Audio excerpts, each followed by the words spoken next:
So we have a new guest. They've never been on the podcast before. Can we all please welcome Noel Shiri? Thanks for joining us, Noel. That's not how you pronounce my name, darling. Oh, apologies. Apologies. Noel Shiro. Yep. Got it in one. Got it in two. Even worse. Oh. As someone asked me what I've been doing since last time I was here.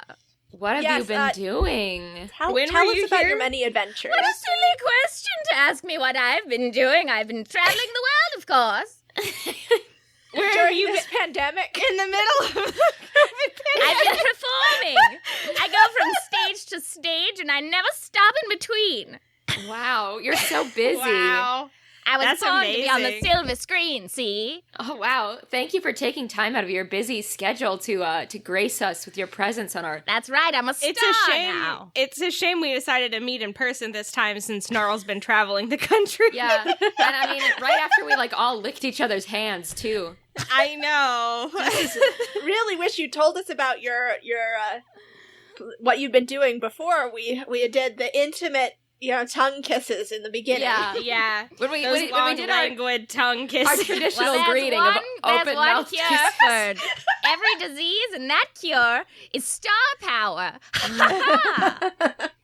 Well, you can't argue with that science. Can't argue Truly, with that. truly. You can't. You just can't. No, I just been in my house. Oh, in my We're house. also all in our houses because Yeah. just been in my No, house, we though. would Just not. been in my We house. would not meet in a room together. I would not meet you in a Ever. room. I would not meet you on a broom. I would not meet you with This a room, room, and I would fam. not meet you with a in loom. the saloon. Yep. Oh. I would not meet you. Cram, I spam.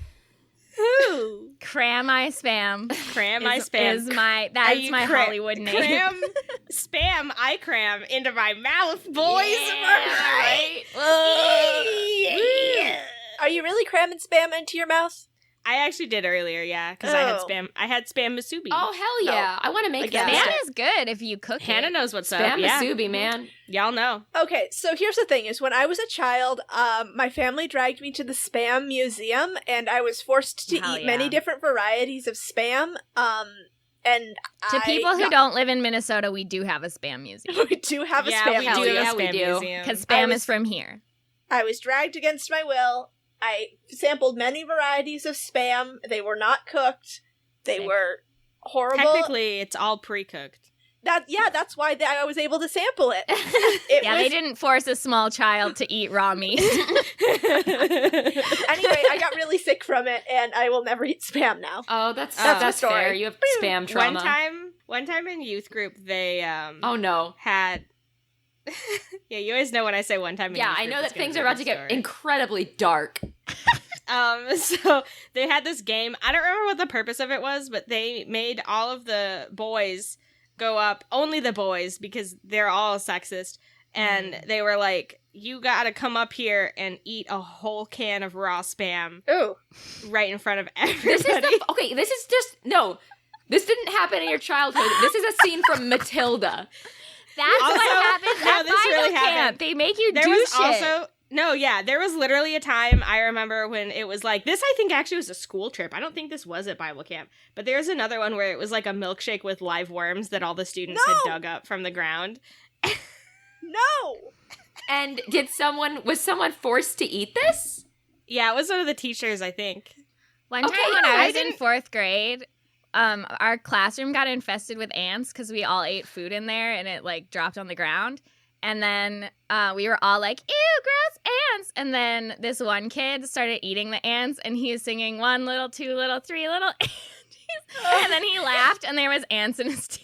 Okay, Oh, why did you guys all grow up in some sort of ghoulish, fucking Roald Dahl, Goosebumps hybrid? What the fuck? That's why we understand each other so well. I guess we should play some D&D.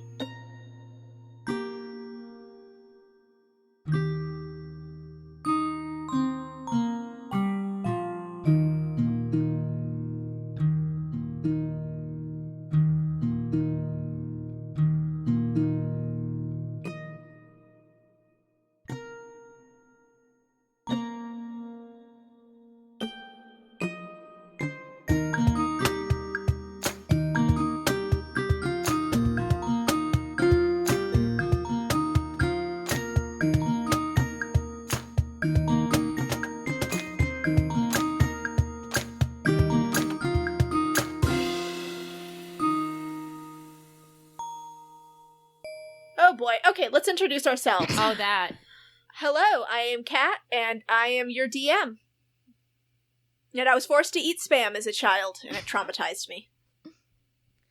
Hello, I'm Caitlin. I play Corbin, and my best friend Sydney and I one time found a snake that had been run over on the side of the road, and we traveled into the woods and did a funeral for it.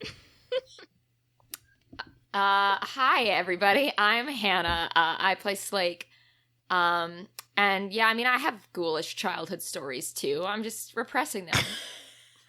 Hello, I'm Noel, and I'm playing Seeker. I'm so excited. Me too. I'm scared also. And she is a character from our Patreon episodes, but you don't have to listen to those to like understand who she is, obviously. Yeah. Yes, but you will fall in love with her in this episode, and you will want to listen to them. Are the first 3 of those up for free still? I think so, yeah. Yeah, I think we never took them down, and I think we can just leave them up for free. I'm good with that. Okay, so, last time, you, Slake, and Corbin arrived on the continent of Vola, and they were immediately framed for murder. You, after being framed for murder and being thrown in jail, you were rescued by child detective Almanac Gray, who helped you crack the case and find the real killer and clear your names. And then you left the town of Nakama behind, which is a blessed relief. As soon as you are free of the city limits, Burger Jerger swoops down and lands on the horn of your saddle, Corbin. And she makes a disgusted noise and says, "Ugh, you still smell like that place." That's a thing I cannot get used to about the world below. Everything here smells so bad. I know, it tastes great too, Burger Jerger. You should really try some of it sometime. Just like eat anything off the ground, honestly. Corbin, you know that's all I ever eat is things off the ground. Yeah, aren't crows like scavengers? Don't you love the smell of, like, you know, rotting things? I love the smell of rotting garbage and delicious, cured, aged in the sun meats. I do not love the smell of waste and poop, which is what that city smelled like. I'm glad we're leaving it behind. Did you guys have fun? Did you do anything neat? Yeah. It was, I don't know, I mean, you know, there were some times, but ultimately, I mean, I'd go back. I think it was pretty cool. Same. Great tourist destination. And, like, we met, like, the coolest child detective ever, so... Yeah. Alright, so, your horses take you out along a loosely paved road, which will carry you west and south, closer to your destination. The paving stones are cracked and broken, and the further you get from the city, the more sparsely placed they are, until the road becomes nothing more than a sunken lane with frozen wagon ruts in the mud. You camp the first night in the shelter of a shallow cave, which was carved out ages ago to look like a yawning maw, at the back of which is a spring, and someone has etched directions into the cave wall. There are signs of other camps that have been set up here, and directions which tell you that back east is the city of Nakama, where the beer is cheap and the rooms are expensive. To the southwest, there's a place called Sarval, and they have expensive beer but cheap rooms. In another hand, carved more shallowly, is a line which reads, "Do not woo the governor's maids." There is also a small supply of firewood that someone left behind, a pocketbook of very scandalous rhymes about the Manor District escapades in Nakama, and a sealed envelope with another sheet of parchment wrapped around it. Corbin goes for that sealed envelope. The parchment around it reads, "To whomever finds this, if you are heading south to Sarval, please do a stranger a kindness, and deliver this to Miss Ruitt in the Pace Manor House kitchens. I leave this firewood and a stash of provisions in hopes that my advance payment will be enough to spur you to do an errand of kindness for a woman in love." What'd you find, Corbin? Oh, it's a gross love letter or something. Oh, can I... But, yeah, here, Slake, go, read it. Invade the privacy of this person.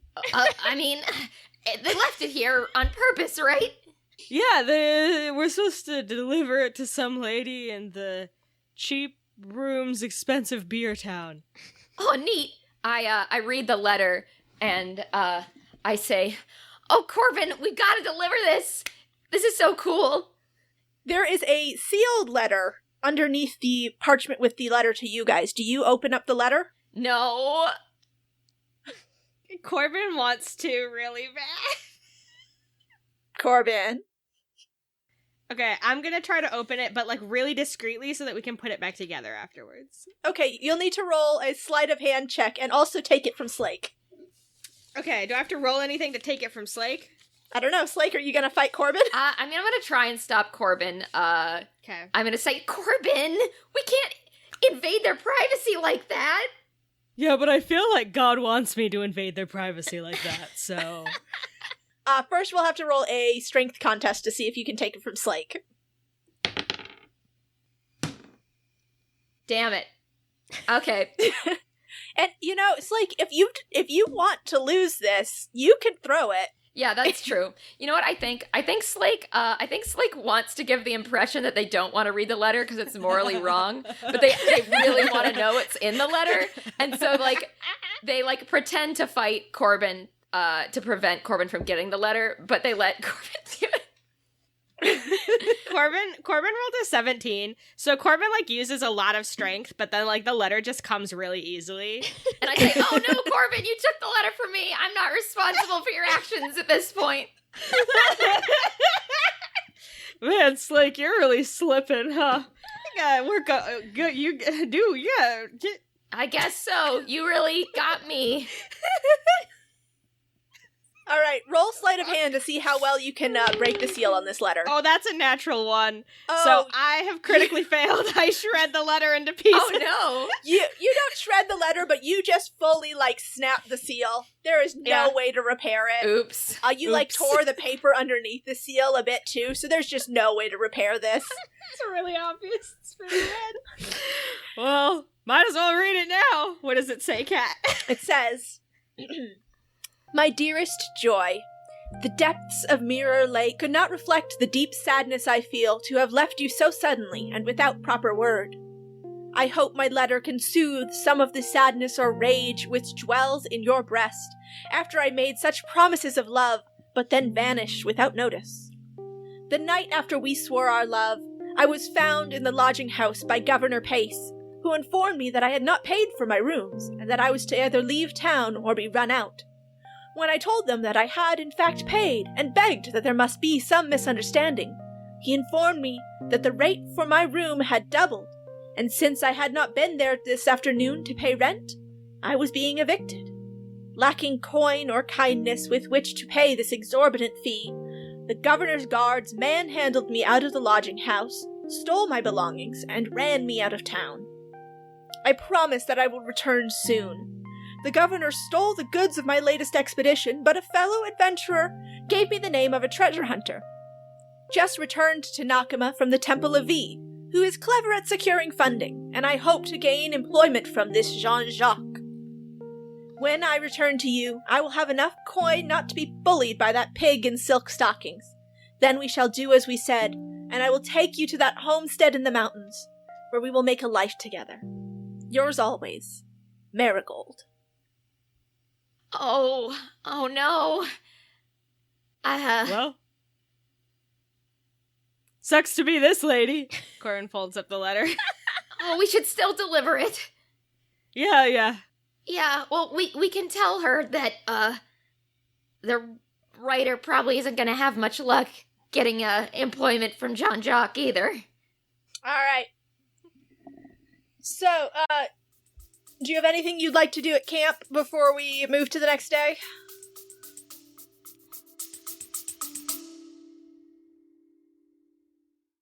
Are you suffering from high-quality podcasts? You see, quality podcasts stimulate parts of your brain, leading to an irksome condition called thinking. But suffer no more, my friend.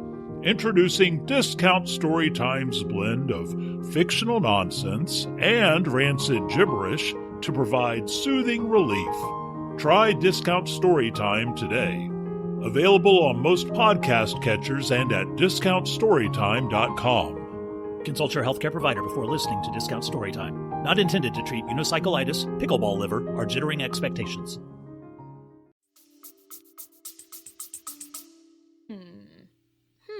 What's in the provisions, Kat?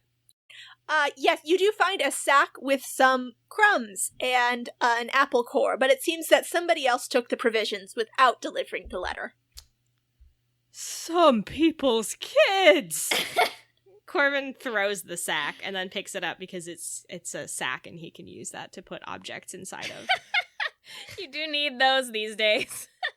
The one provision that was left was the Book of Scandalous Poetry. Ooh! Corbin wants to read the Book of Scandalous Poetry out loud over the campfire tonight. I fully did not make up any of these rhymes, so if you want to make up some scandalous rhymes... God. Wait, hold on. Right. Okay, are you ready for, like, some sex poetry read in Corbin's voice? Great. Yes. I just have been waiting for this. Oh, Slake, are you ready? Let's dig into this. Oh my God. Okay. This one is I Too Beneath Your Moon by Edna St. Vincent Millay.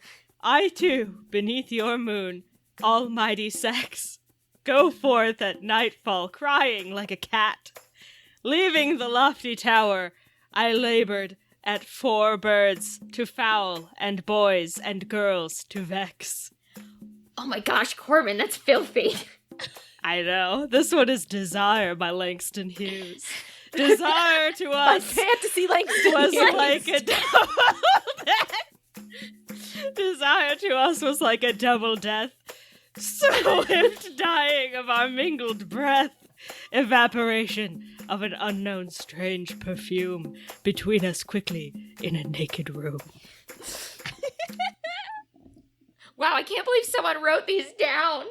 These are really good, hustling. Makes me want to write a haiku or something. Well, Corbin's now got a new B-plot where he becomes... An erotic poet. An erotic poet.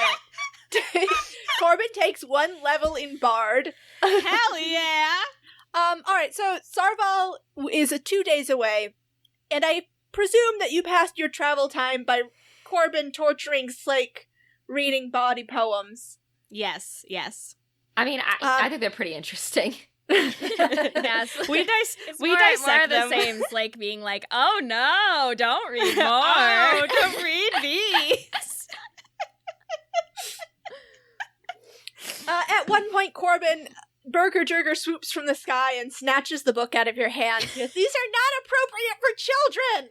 I'm an adult. I'll be 18 in 3 months, Burger Jerger. You'll always be my baby! And she drops the book into your hands, Slake, and then... Slake, who's younger than Corbin. I look around suspiciously and I pocket it. Aww. So on the afternoon of the second day, the sunken road widens into a flat path, which winds through the woods until you reach the crest of a hill. The cold, frozen fields which surround the town sprawl out ahead of you. At the edge of the town, there is a beautiful manor house made of polished marble, with gaudy columns and gilt windows. The rest of the town is just a modest collection of about 12 buildings, and outlying farms which you can pick out in the distance. Will you two both make a perception check? Oh, all right. Oh, okay, that's not bad. Unnatural 20. All right. I got a 18. All right. You both easily see a pair of feet poking out of the hedgerow, which marks the border between the fields and the forest. Corbin points at them. It's a hedgerow with feet! When you say that, the feet disappear. Where did they go? Oh my god. Corbin, what does it mean? Corbin walks directly into the hedgerow. Okay. Like, on top of where the feet were? Yeah. Oh! You step on a woman!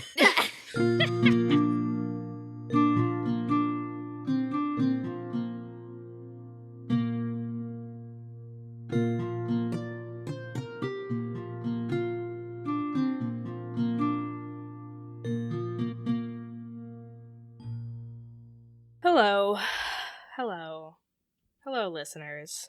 It's me.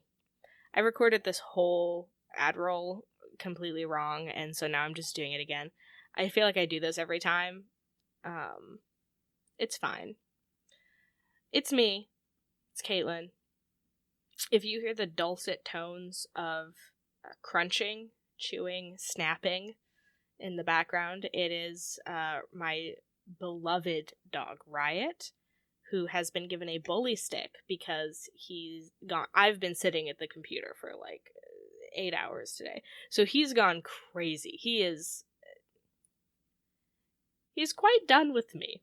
So I gave him his third bully stick of the day. Anyways, today, our sponsor is Hero Forge. If you don't know what Hero Forge is, they offer fully customizable tabletop miniatures with dozens of fantasy races and thousands of parts to choose from. My roommate plays with miniatures a lot, so I should probably tell them about Hero Forge. Hero Forge's easy-to-use design tools let you build your perfect miniature online using a fully 3D, in-depth character creator right in your web browser. Hero Forge offers custom minis in a variety of materials, including plastic and metal. Hero Forge also offers downloadable model files for users who have a 3D printer available to them to create unique designs at home.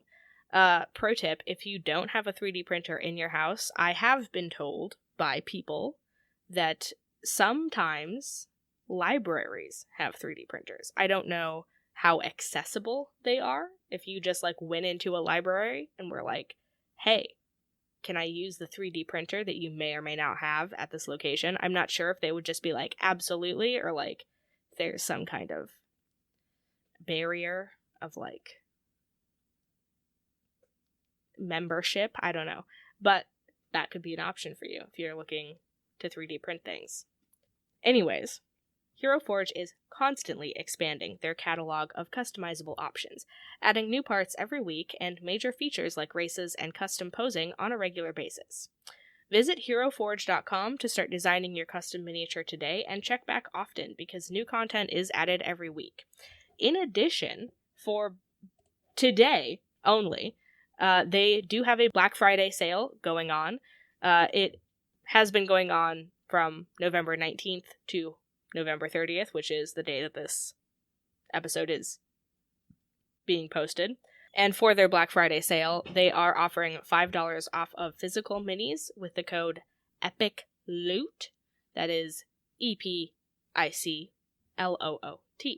And $3.99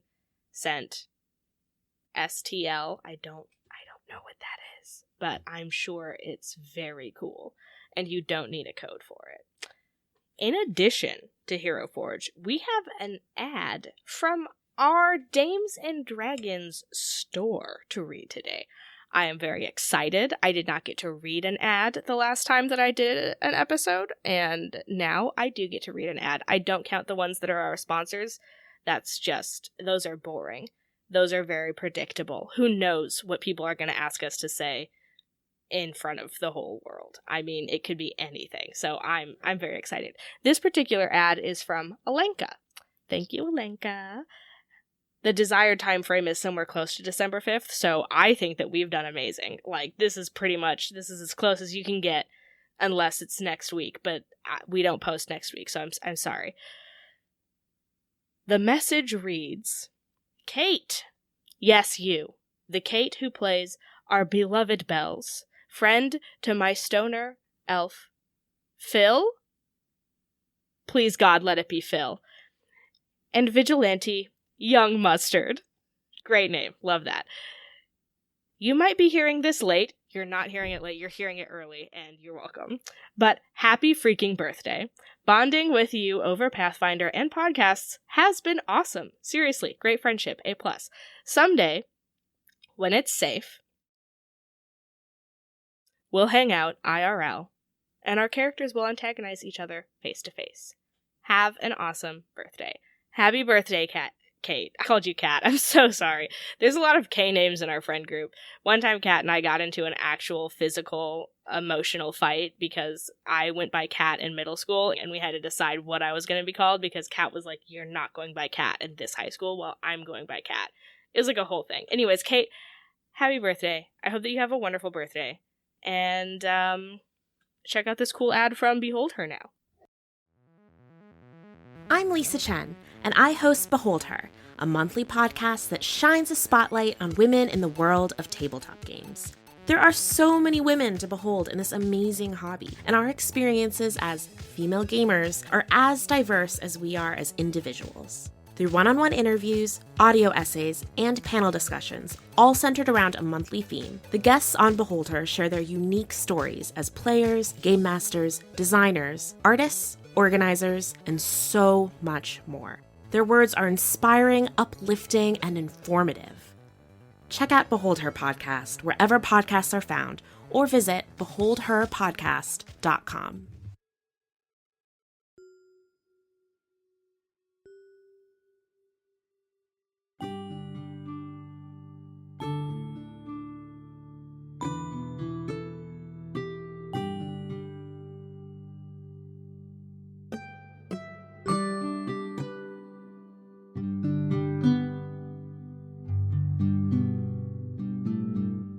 I say, Corbin, stop hurting the sentient shrubbery. Oh my god! Oh my god! Oh! And she crawls out the other side of the hedgerow. Corbin crawls after her. Or just walks through the hedgerow after her. And laying on the ground, staring up at you, you see a, like, young middle-aged-ish looking elf, high elf. And she has black hair and, like, goldish eyes and goldish brown. And, and she goes, "Oh, my." Oh. Well, what a coincidence that you would step directly onto my body. It's a person. Slake, it's not a hedgerow, it's a person. Oh, what a twist. I come That's over. wild. She has like an elaborate updo with all her hair and like with braids and crystals and stuff, and there's like twigs sticking out of it. I say, "Oh, I'm sorry. Can I help you up?" And I extend a hand. Are you on the same side of the hedgerow as us? Oh, I assumed I followed you through the hedgerow. I'm assuming it's not that difficult to move through the hedgerow. It is not. It is not. It's quite easy, in fact. And the woman looks at the house, the manor, and then ducks back into the hedgerow quickly. Are you in danger? Is that house threatening you? Threatening me, says the hedgerow. Are you threatening that house? Hello? Come now, come into my hedgerow. Corbin comes into the hedgerow again. I want to come in the hedgerow too. Okay, and then we all hunker down in a little circle inside, like, and it's like very magical, and there's like beautiful like green branches all around us, and like light filtering through. Oh my gosh, is this your house? No, I will technically maybe. I've been here for, I would say, perhaps 1 hour to 2 days. I'm not sure. Oh my god. Time passes strangely when you're my age. You know how it is. Yeah, I know exactly how that is. I'm almost an adult. I'll be 18 in like a couple months. Oh my, you're like a little baby. I pat you on the head. Oh. Now, who are you? Introduce yourselves to me. It's very strange that we should meet here, right when I'm in the middle of, well... What are you in the middle of? you know, this and that. What is this? names? What's this and that? What? Your names, please. Hello, who are you? Oh, people call me the Seeker. What are you seeking? I'm seeking your names currently. Corbin looks at Slake. I say, I'm Slake. Hello, Slake. Oh, we're just gonna tell her our names? I don't know. I mean, she seems nice. She was hiding in a hedgerow. Slake, you seem nice too. Oh. Oh my god. I'm Corbin. Oh, Corbin, what a lovely name. You know, you remind me of someone. Who? a really cool... A small child. But that's neither here nor there. Slake, I don't trust her. I don't know. I mean, Corbin, look at her cool hair and stuff. I think we should hang out with her. Seeker, like, puts her hands around her head to, like, model her hair. Do you see my hair, Corbin? Yeah, you see my hair? Corbin points to his own hair, and it's like... Oh, it's hair. Stringy. It needs to be washed. It's starting to grow out a little bit again. Wonderful hair. I love it. Well, what brings you to this manor? Oh, well, we have to deliver something to somebody who works here. Oh, I see. Okay, well, then I suppose we can part ways, and we shall never see each other again. No. It was so wonderful to meet you, though. No. Corbin points at the Seeker. What? I quite thought you wanted to go away. You don't even trust me in my hair. What are you doing here? Well, I'm looking for something, obviously. Why else would I be inside of this plant? What are you looking for? I don't quite know. I take Corbin aside and I say, Corbin, listen, I've read a lot of YA in my time, and I'm pretty sure that this lady is some sort of, like, chaotic fae entity. I mean, she says she's been alive for a really long time. She lives in this beautiful magical grove.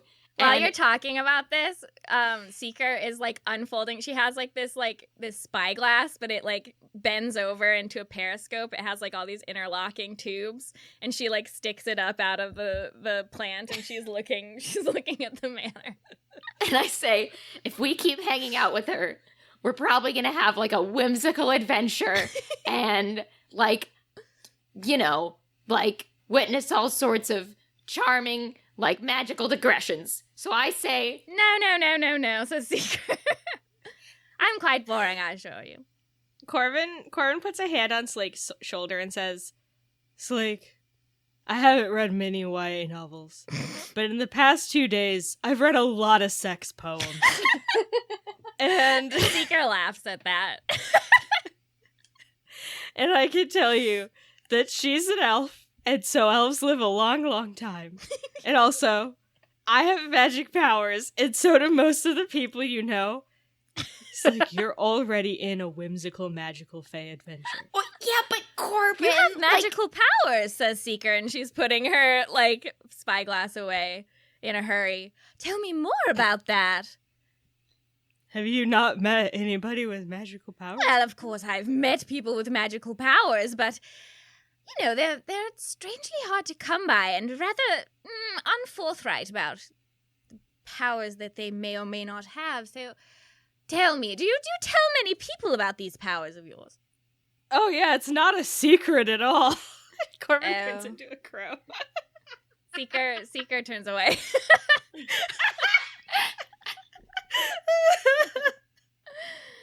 Well, all right then. What, you don't want to see it now? Did you turn into a crow? Is that what that Foley work was about? Yeah, that's what that was. That's fine, yes. Corbin's very forthright. Oh. I mean, well, not about other things, but, like... Oh. The magic stuff. Kind of wears that right on his sleeve. Seeker, like, scoots towards you. She's like crouched down, but she's, like, still on her feet, and she, like, toot towards you. And she says, now tell me more about what he's not forthright about. No, never mind. I am here for a reason, and I must see that mission through, I suppose, to the very end. Now, if you will go and deliver your letter, I will bid you adieu. And she starts to scoot away down the hedgerow, sticking up her spyglass to look up at the manor again. Oh, wait, we haven't even had a whimsical adventure yet. And we shan't have one, my child. Corbin trots after her as a crow and then climbs up her little body and nests in her hair. I follow after and I say, is what you're doing at the mansion a secret? Well, I've told you what it is, I suppose, so no, it's not a secret. Except to me. For I don't know what I'm looking for. Just some kind of thing, I suppose. Just some kind of item or some kind of artifact or a treasure or perhaps a garbage. I don't know. So you're a treasure hunter. Well, I mean, it depends on how you define treasure, I suppose. Oh, she's so vague and cryptic, I say to Corbin. Corbin plucks a twig out of her hair and, like, throws it with his little crow body. This is classic. Oh my god. Let's see. Okay, so you're here for some sort of mysterious treasure, and you don't know what it is yet. And we're also... All right, well, look, if you're not going to leave me alone, would you perhaps like to help me? I look really excited, and I nudge Crow Corbin, like...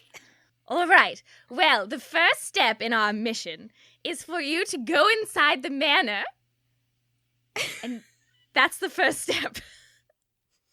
Hey, Seeker, can you roll me 3 perception checks? Yeah. Okay, so the first one was a 10. Okay. The second one, way over 20. Whoops. Okay. And the third one was, again, a 10, so she's not doing so hot. Okay. So then you will get 2 out of the 3. So here is what you have learned from your observation of the manor. There are guards patrolling continuously day and night with almost no gaps in their coverage. There's a shift change every hour, which provides a 60-second gap in their line of sight if you are coming from the east. You also saw that the governor was out in the gardens the other day, disguised like a guard, scratching madly at the walls. Ooh. He was scratching at the outside of the walls? Yeah, there's a wall that goes around the manor, Mm-hmm. like a stone wall around the manor, and he's been scratching at the walls. He was just out there one day, and that's the only time you've seen him. Kat, when you say scratching, are we talking, like, scratching, inspecting, or are we talking manic scratching? We're talking more deliberate scratching. Okay. Okay. Like maybe scratching at, like, the seams and stuff. Or maybe not? Maybe. Okay. Okay.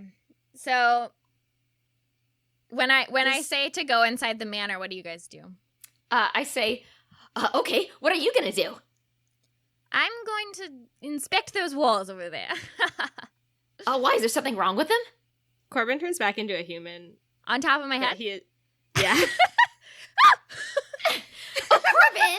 And I help pick What? Corbin up and remove him from the Seeker's head. She's like a high elf. Her body's probably made of adamantium or something. Truly, Well, yeah, but what are you talking about?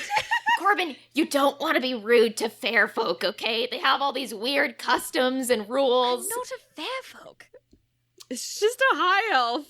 I don't know about that, Corbin.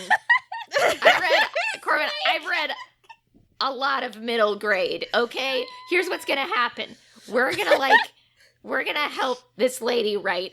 And it's gonna turn out that she is like this immortal being that travels from place to place, and I don't know, like, probably helps, like, children with their problems, and, like, I bet she's got, like, a cool magic cane with, like, a parrot head or something, and, like, it's gonna be great. We're gonna form a lifelong bond, so just don't mess this up for me. Either. I think she's just a weird lady spying on somebody in a hedgerow. I point at Corbin.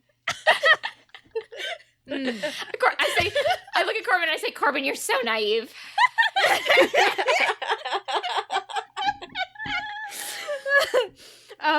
Corbin looks at Seeker and, like, squints his little beady eyes, and he says, "If we go in that manor, what's in it for us?" Will you tell us about your magical world? I thought you wanted to go into the manor. Yeah, but you want us to go in too bad, and now I want something out of it. Good thinking, Corbin. Fair folk, they love to make contracts and stuff, okay? Don't say it like that. You're reminding me of Dashing Dawson. Ew. You've met Dashing Dawson, have you? Oh, you've met Dashing. Dashing Dawson put me in his bag once. Okay. He put a weird curse on my hand. He loves hand curses. How do you know Dawson? Oh, from my travels, of course. I don't know. My memory comes and goes. You know, I've been traveling alone a long time, after all. Wait, Kat, can I do a perception check to see You if roll that an was a lie? insight check. Or insight. Yeah. Yes. Wait, the lie that she knows him from travels? That I forgot. Oh, nice. Or, like, just all of it. So that was an 18, Kat. Do I know whether or not Seeker's lying? Seeker, why don't you roll deception to see? I got an I know. Oh, yeah. So, Corbin, you are 100% Okay. sure Seeker is lying. So how come you just lied about literally everything you just said? What? Oh, no. Oh, dear child. Oh, no. Corbin points at himself and says, he pulls out the necklace of Pavia and just, like, shows her that. Okay. You don't know what this is? I mean, I suppose I know, but I mean, after all, I am a great admirer of Pavia, but I don't see what that's supposed to tell me. Just means I'm good at knowing when people lie about shit. Okay. And then he looks directly at you. Seeker rubs her forehead, and she's like, look, go into the mansion or don't. I do not care what you do. Listen, I've got this all figured out. So this lady... I'm not going to bribe you to work with me after you demanded that I do so. What do you want? I say to Corbin, this is working perfectly. See, what's going on is, this lady, she's probably like a forest spirit who's like tied to this grove. And the reason she can't remember the reason she can't remember stuff is because like her true form is like a tree or something. And like she's only recently become human because she's no longer attached to her elemental home. And we're gonna go into this mansion and we're gonna find like a magic seed or something and we'll plant it here. And then she'll be 3 and she's gonna thank us. Probably with like all sorts of cool stuff. So She's just a weird lady who's lying about stuff and she has secrets. I'm gonna cast Calm Emotions. Okay, so you guys need to make charisma saving throws. Oh god, okay. all right, let's see. Charisma. That's a 15. Oh yeah, I got like 9. Okay, well, Seeker is also trying to calm herself, so we all become calm. And Seeker says, now. I'm going to go look at that wall. Corbin points at Seeker and very calmly says, "Did you just use magic on us?" Yes. I look at Corbin and I say, I don't say anything. I just look at Corbin like I give Corbin a knowing look. I wish we could just take an image of Hannah's face and superimpose it somehow onto that part of the podcast. It's really good. It was a very And good. I say,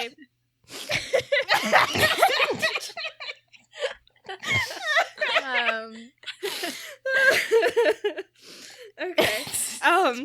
now, if you'd like to get into the manor without the guards stopping you, they change shifts every so often, and they have a 60-second window in which you can sneak in from the east.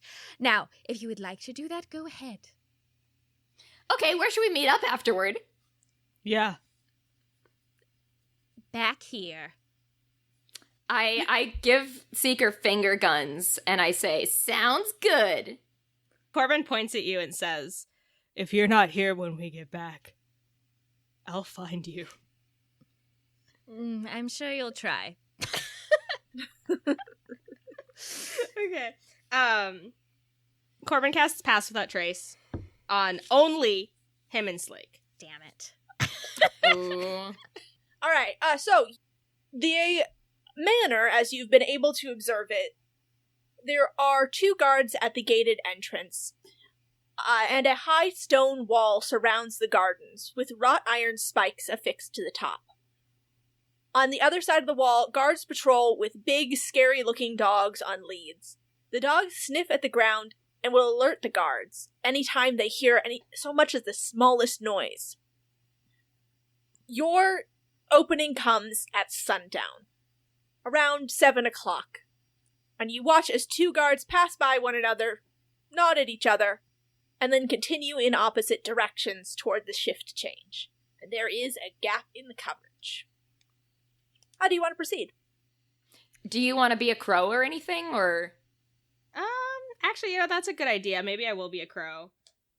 Because I've already cast Pass Without Trace on us. So yeah, I'll turn into a crow and then just kind of fly overhead and observe Slake sneaking through. Yeah. All right. Kat, how far is the manor from the hedgerow, like where I am right now? We'll say that you are about 60 feet away in the hedgerow from the wall. And then the wall is another, 40 feet to the house. So you're about 100 feet from the house. Oh, okay.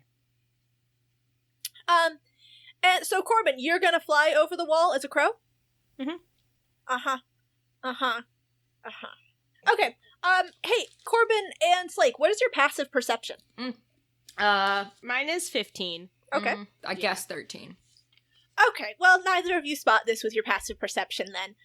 Corbin, as you are flying over the wall, you feel sort of a snap inside you, and then you are a boy, and you fall. Seeker's watching this happen, and she's like, oh! How high up were you flying? Probably not super high up, high enough to clear the wall, obviously, but So probably would say, if it's it's about a 15-foot wall, we'll say it's probably 20 feet in the air. Yeah. Right. So let's see how bad this hurts. That's going to be a lucky 4 fall damage. Oh. As you fall, and then you feel the ground underneath you crunch. And will you please make a dexterity check? Good lord. Crunch. 13. Oh, that is not going to do it. Munch, munch, you crunch, do not crunch. move out of the way in time, and the thin veneer of twigs and leaves over the pit trap snaps, and you fall into a pit of spikes.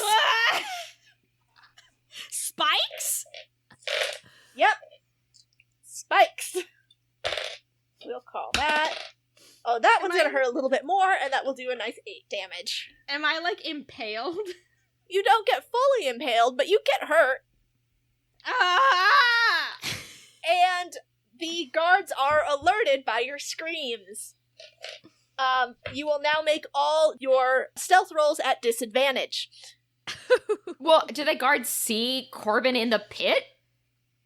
Yeah, did they see a human boy fall from the sky? They weren't watching, but now they have heard you, and you hear footsteps running your way, Corbin. What do you do? And so we've just seen Corbin turn into a boy, fall out of the sky, and then scream, is what we've seen. Okay, so I'm gonna try to climb out of the pit, then. Okay. I want to stick my little head up first to see, is anybody coming directly to my location, Sure. Why don't you roll perception? Okay. 22. 22. Okay, you see that there is a guard who has turned around and is running towards you, and a dog that has been let off of its leash that is running towards you with bared teeth. And I'm assuming that I cannot use my magic. Is that correct? No, Kat? you triggered an anti-magic sigil. I'm gonna try to animal handle this dog. Nice. Okay? 24. Yeah, you are able to keep the dog at bay. It is not friendly towards you, though. But the man is still coming, and he also sees me, correct? Yes, he sees you, Okay. and the dog is growling and blocking your way out of the pit. Okay. It seems like it's not going to attack you, but it will not allow you to get it. Yeah, it's gonna hold me in position. Okay. Okay, so can Seeker climb up the wall? Yes, please make an athletics check. Okay. Yeah, I was planning on also kind of trying to peek over to see what's happening. Oh, I got a natural 20. Nice. I fucking spirit up this wall. Yeah, you look like a truly a fey creature skittering up this wall. As fey creatures are known to do. The guard points his sword at you, Corbin, and he says, "What are you doing?" So I was just flying around the city. I'm not, I wasn't trying to do nothing. Can I go? I was just... All right, come on, son. He reaches out a hand to you, and he gets the dog back. He says, "This is not a safe place to be. Just damn kids keep trying to sneak in here. Come on, let's go." I'm so sorry. What's, why are they trying to get in? What's so dangerous about it? I'm not at liberty to say. I'm being paid too much to break my employer's confidentiality agreement. So come on. Just know that this is not a place for kids to be messing around. Okay, well, thank you, sir. I'm so sorry for all the trouble I caused. And he escorts you to the gate, and the other guards give you a couple looks, like, "Oh, look at this kid." And the guy just shakes his head and says, "Dumb kids." And he ushers you out the front gate, which swings shut behind you. Corbin runs around and climbs through the hedgerow again. What on earth happened to you? It has a glyph on the wall that took my magic away. Oh. Scratched in, I suppose. Yeah, it kind of looked like it. So if we look at the wall, do any of, the stones in it look loose? Like we could push one out? Make me a perception check. I got, 23. Nice. Okay. Yes, Seeker, with your many observations, you are able to see there is a spot on the south behind the orchards of the manor where it looks like the wall is a little more tumbled down. And so if we were going to come in from the south, would that other glyph be affecting us? The one that has been activated would not affect you, no. Okay. And how many guards are on the south side of the house? There are, at any given point, there are 2 guards patrolling on each side of the house, except for that brief 60-second window, which you have now squandered. Lost.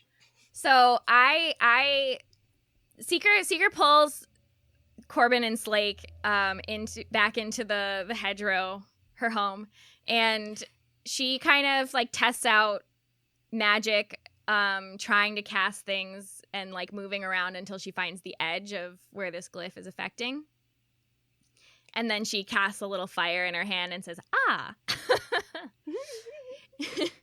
it seems you've triggered a trap, my boy. I suppose I should have detected the traps. You know me, I don't know why I didn't. I've lost my mind." Wait, you have detect traps and you didn't use that? That's... I'm a very silly person. It reminds me of a friend I once had, actually. What was her name? Dolores or something? Anyway, she said, "Seeker, you've gone quite mad, I think. You're as batty as a flying rat, Seeker." And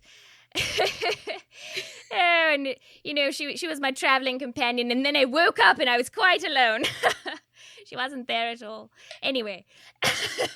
Oh.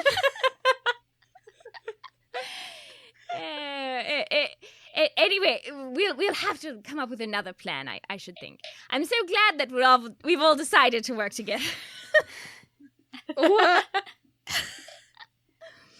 She's so whimsical. She's insane. Corbin, that's just a charming eccentricity, okay? I'm sure it's fine. I think what we need to do, I've detected that there's a weak part in the wall on the south side. So what we need to do is make a diversion in the in the north side of the house, and then we'll go in the south side and we'll sneak in like little mice. I'm beginning to feel like I'm the sanest person in this party right now, and that's a problem for me. Now, do either of you have any ways that we can draw them out into the north side of the house? Corbin raises his hand. Yes, you, Corbin. I have some ways. I have multiple ways. Okay. So, do one of them, and then let's go. Okay. I need to be within 60 feet of the distraction point. Okay, so maybe Seeker and Slake will go ahead to the south side where there's a weakness in the fence. Right. And so the north side is where the gate is. So you will be causing your distraction outside the gate. There are 2 guards standing out front, who eye you as you approach again, Corbin. Do you sneak? Do you snake up? I sneak. No, I'm not gonna, let them see me come. Okay. Are you still in the hedgerow? Yeah, I would sneak up through the hedgerow. Alright, give me a stealth. Okay. That was a pretty decent roll. I got 18. 18? Alright, you're good. They do not see you. Dope. What do you do, Corbin? So, okay, this is Cat. This is real. Okay. I can do this. I've just looked it up. I'm allowed. I'm afraid. What's up? What are you about to do? I summon an Allosaurus outside of the gate. As in like an olifant? And no, it's basically like a T-Rex. I will let you do this, Corbin, if you tell me how Corbin knows what that is. I probably studied it in a book on Esther when I was learning to become a little druid, and it was like, you will never be able to summon this creature from the depths of existence. I'm not imagining Corbin reading a book. I'm imagining crows chasing you with ripped out pages of books, being like, you have to study! That is actually more accurate. It would mostly be they probably lured me along a path, and then the pages were laid out, and I saw it as I was grabbing snacks along the way. Little Reese's Okay, Pieces. all right. Well, I for the record, I hate this, but I can't stop you. It is official D&D rules. All right. So Corbin summons a giant Allosaurus outside of the gates. And by giant, I just mean a regular-sized Allosaurus, which is giant by most animal standards. It's large. It is Tyrannosaurus in shape, though not in size. And it is green. Green. Just solid green. Does it have feathers? Or are we going by Jurassic Park rules of dinosaurs? So, because there's official pictures for it in the D&D handbook, it is just a classic Jurassic Park type dinosaur situation. All right. Well, the guards freak out. And they start yelling about, is it a dragon? Because they've never seen a dragon. This looks like it might be a dragon. All right, come on back around. We're going to wait for you because we don't want to summon the glyph before you get here. Okay, Corbin runs back around. All right. You have successfully lured away the guards who are now trying to fight off this dinosaur. Well, and I will say, the dinosaur won't attack anybody. It will defend itself. Oh, so, yeah, they are attacking neutral. it. Okay, they are attacking it. Okay, then yes, it is also now trying to attack them, but that's on them because it would not have hurt them if they hadn't. Yeah, that's on them. That's on them. So then we're gonna start climbing over the wall. And I would assume, I think when Seeker gets to the top of the wall, she's gonna look around for the nearest glyph scratched in. It is not too far from where you are, Seeker. And actually, will you please make an athletics check? See how good you climb wall. Oh, I did really well. I got over 20. Should we all? Yeah, everybody make athletics checks. That's 22. Okay. I got 19. Okay, you all easily scale this wall. And, Seeker, you're looking around for the nearest glyph. There is one 10 feet from you. You see that they are all chained together. In an ancient form of writing that you've really never seen this on mortal edifices. This looks like the writing of the gods. Okay, so I'm going to shimmy on over there and try to scratch off part of it with my mace. Okay. Will you please roll me an Arcana check? Arcana. I got a 13. A 13. All right. I'll say a 13 is good enough. All right, so yes, with a 13, you are able to identify what piece you need to break in the chain, and you feel an electric shock go up your arm, and you are going to take, with a 13, that is not enough to resist that damage, you will take a nice little 4 damage. 4 damages. All right. But I've done it, and I don't see any other glyphs close enough for us to set off. Yeah, you do not. No. All right. So next then is the pit trap that you have to deal with. So then, now that I've dealt with the glyph, I say, that takes care of that, and then her eyes, go cloudy and white, and she casts Find Traps. All right, you see that there is a pit trap in front of you. It is 5 feet across, and you don't see any other traps. Oh, Okay, nice. Yeah. So I jump to the other side, and I say, avoid the trap, my friends, and I point to where it is. Cool. You guys all can easily jump 5 feet. That Cool. is within your movement. Okay. What do we have on this side of the house? Is there a way in? There windows, doors? What's up? You do not see any way in on this side of the house. Now that you are closer to the house, you can see that the windows have all been boarded up from the inside. Oh. Kat, at this point, I do cast Pass Without Trace on everybody. Got it. You also do see there is a door to, it looks like might lead to the kitchens over here. But when you try it, it is locked from the inside, it feels like must be a crossbar or something. Oh my goodness. It would be wonderful if we had someone who had some kind of unlocking capabilities. Yeah, it's a shame. What kind of door? What's the door made out of, Kat? It is a wrought iron door. Okay. Kat, could I do a perception check to see if there's any other kind of way into the house that I might Go ahead. see? Okay. Oh, that's not bad. So that is going to be 19. 19. So Slake, you stealthily move around the edge of the house looking for another way in, and you peek around the corner and see on the western side of the house there is an open cellar door where the guards are hurrying out one after another, going to deal with this Allosaurus, which is still there. Nice. I think I'll gesture the others over and point out the open door to them.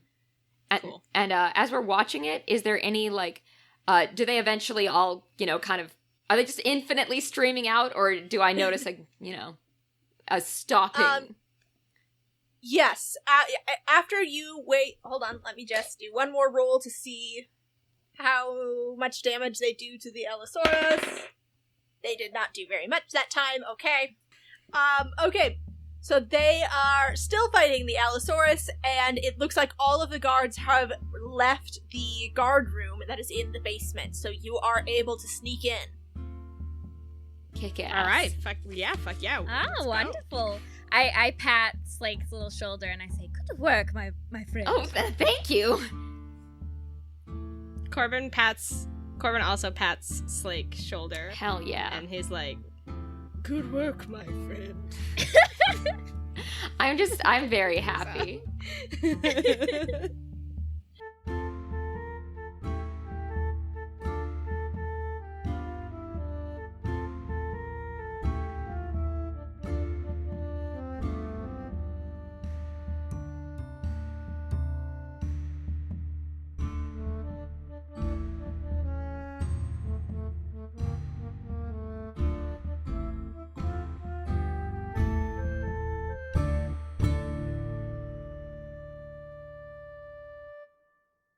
Lie prone in a pit. Try it. Crime. Go handle your own dog.